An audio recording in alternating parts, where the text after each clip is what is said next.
With just 100 days left before the 2020 election, President Trump is sharpening his focus on his re-election bid. A new CBS Battleground Tracker poll shows former Vice President Joe Biden with a 10-point lead over the president. For more, CBS News White House correspondent Paula Reid joins us. Paula, let's talk about hyper-partisanship, casting a vote against a political party rather than for one. How much is that factoring into this election?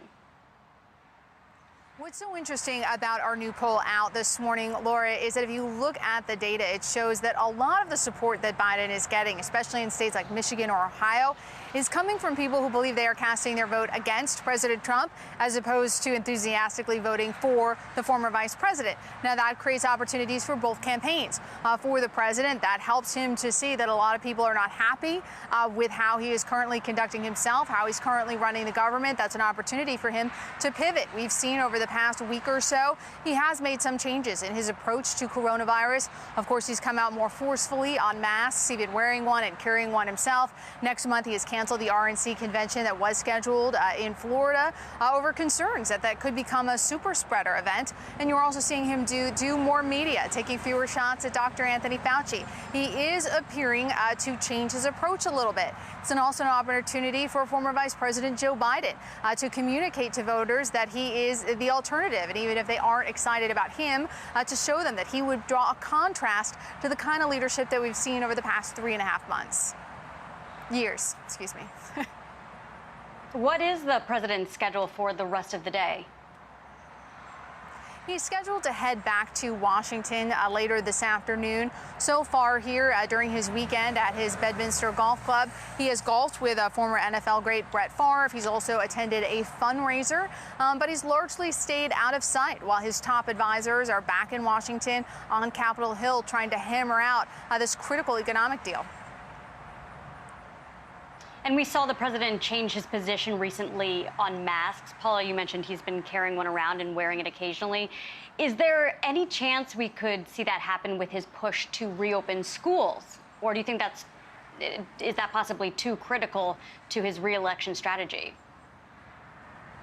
So the way the president sees it, a senior advisor explained to me that the president really wants an economic boost before November. He thinks that's really his key to re-election. And in order to get parents back to work, first you need to get kids back to schools. That's how he sees that. That's why you've seen him come out and really push directly from the White House, pressure governors, local leaders to reopen their schools, while for the rest of the coronavirus response, he's really taken more of a hands-off approach, instead deferring to state and local leaders. Now we see in this next economic stimulus bill, there is expected to be around $70 billion for schools to reopen. It does not appear really on any front that the president would back off of this push to reopen schools. We have, though, seen some administration officials try to insist that there is nuance in this and that they should follow these new CDC guidelines, and they should really just look at what the situation is on the ground for a given community to decide whether they should reopen. But it does appear that across the board, the administration believes that keeping schools closed poses a greater health threat than reopening them. And you mentioned the economic stimulus bill that we're waiting on. We know that Treasury Secretary Steve Mnuchin, he's optimistic about getting a deal done this week, despite concerns that the bill will not get passed. Here's what he said on Fox News. The administration and the Senate Republicans are completely on the same page. Mark Meadows and I were up yesterday just working on technical issues in the drafts. We had previously agreed on all these issues earlier in the week. We want to move forward quickly. The bill will be introduced Monday, and we're prepared to act quickly. This is all about kids and jobs. This is our focus, and we want to make sure something gets passed quickly so that we deal with the unemployment and all the other issues: paycheck protection plan, tax credits to rehire people, and money for schools. So, Paula, what is the latest on White House negotiations over the economic relief package? The Treasury Secretary, Chief of Staff Mark Meadows, they're expected back up on Capitol Hill to try to finalize the deal. Really, one of the big splits is actually within the Republican Party, between the White House and Republicans. While they agree that they do want to extend this jobless benefit, specifically that top-off, that extra payment that came to those who get unemployment benefits directly from the federal government, they disagree on how much should be extended.